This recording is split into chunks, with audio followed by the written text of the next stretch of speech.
প্রিয় দর্শক, আসসালামু আলাইকুম। আশা করি আপনারা সবাই অনেক বেশি ভালো আছেন। আজকে আমি যে বিষয় নিয়ে আলোচনা করব তা হচ্ছে, আওয়ামী লীগ কি নিঃশেষ হয়ে গিয়েছে, নাকি ফেরার কোনো পথ বন্ধ হয়ে গিয়েছে? এগুলো বিষয় নিয়ে আলোচনা করব, অবশ্যই ভিডিওটি শেষ পর্যন্ত দেখবেন। আমরা জানি বিগত সময়ে আওয়ামী লীগের যে কার্যক্রম এবং আওয়ামী লীগের যে উন্নয়নমূলক কর্মকাণ্ড, সেগুলো বিষয়ে আমরা সবাই অবগত রয়েছি। সেই সাথে ভারতের যে কংগ্রেস, যেই দলের নেতৃত্বে ভারত 1947 সালে স্বাধীন একটি রাষ্ট্র হয় এবং সেই দেশে কংগ্রেস কিন্তু একদমই নিঃশেষ হয়ে গিয়েছে। কংগ্রেসের নেতাকর্মীরা অনেকে জেলখানায় অথবা অনেক দুর্নীতিগ্রস্ত এবং তাদের মাঠ পর্যায়ে একদমই দুরবস্থা। সেই সাথে সে দেশের বিজেপি যে সরকার রয়েছে নরেন্দ্র মোদীর, তারা কিন্তু দিব্যি মাঠ গরম করে রাখছে এবং তারা প্রায় 3 বছর মেয়াদে সরকার গঠন করেছেন। সেই সাথে বাংলাদেশের যে যে দলের নেতৃত্বে বাংলাদেশ স্বাধীনতা অর্জন করেছে, আওয়ামী লীগের নেতৃত্বে, সেই দল কিন্তু এখন আর মাঠ পর্যায়ে অনেকটাই দুর্বল হয়ে পড়েছে।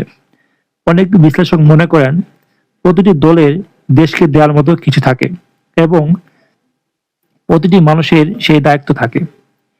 যেমন ভারতের কংগ্রেস যে দলটি, যাদের নেতৃত্বে ভারতকে একটি স্বাধীন রাষ্ট্র ক্ষমতায়ন করেছেন, এবং সেই সাথে আওয়ামী লীগ বাংলাদেশকে একটি স্বাধীন সার্বভৌমত্ব রাষ্ট্র দিয়েছেন, কিন্তু এখন আর তাদের দেওয়ার মতো কিছু নেই। তাদের বয়স শেষ, মেয়াদ শেষ, তাদের অস্তিত্ব শেষ পর্যায়ে। এবং অনেকে মনে করেন আওয়ামী লীগ নিঃশেষ হয়ে গিয়েছে, আওয়ামী লীগের ফেরার কোনো পথ নেই এবং আওয়ামী লীগ কখনোই ফিরবে না, অনেকেই মনে করেন। কারণ আওয়ামী লীগের যে 2024 সালে যে কর্মকাণ্ড, প্রায় অনেক এই যুগের যে মিডিয়া যুগ সকলে দেখেছে, কিন্তু বিগত সময়ে মিডিয়ার যুগ ছিল না, তখন কিন্তু এগুলো দেখতে পায়নি, অনেকেই ভুলে গিয়েছে। কিন্তু বর্তমানে 2024 সালের যে এই ডিজিটাল যুগে অনেকেই স্মার্টফোনের মাধ্যমে আওয়ামী লীগের কর্মকাণ্ড কার্যক্রম দেখেছে এবং এগুলো ভিডিও আকারে ধারণ করেছে। সেজন্য অনেক বিশ্লেষক মনে করেন সহজে আওয়ামী লীগ ফিরবে না এবং আওয়ামী লীগকে ফিরতে হলে আরো কঠোর পরিশ্রম করতে হবে, সাধারণ মানুষের আস্থা অর্জন করতে হবে ভালো ভালো কাজ দিয়ে। সেজন্য ভালো নেতৃত্ব, ভালো মানুষকে দিয়ে তাদের রাজনীতি শুরু করতে হবে। বর্তমানে যারা রাজনীতি আছে অথবা কেন্দ্রীয় নেতা রয়েছে, তাদেরকে বিলুপ্ত ঘোষণা করে নতুন করে ভালো মানুষ দিয়ে তাদের রাজনীতি করতে হবে। এছাড়া কোনোভাবে আওয়ামী লীগ ফিরতে পারবে না। এবং অনেকে মনে করেন আওয়ামী লীগের যে অনলাইনে যে বর্তমান যে ডিজিটাল যুগ, অনলাইনের মাধ্যমে অনেক কিছু করা সম্ভব।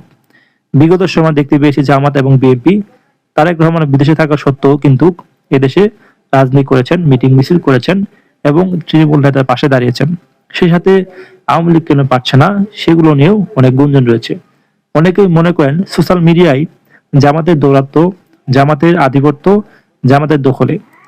সেজন্য আওয়ামী লীগের যে ভালো কাজগুলো রয়েছে এবং নেতাকর্মীর পাশে দাঁড়ানো, বিভিন্ন মিটিং মিছিল করা, এগুলো মিডিয়ায় ফলোভাবে প্রচার করা হচ্ছে না এবং জামাতের কাছেও তারা তারার ছাই।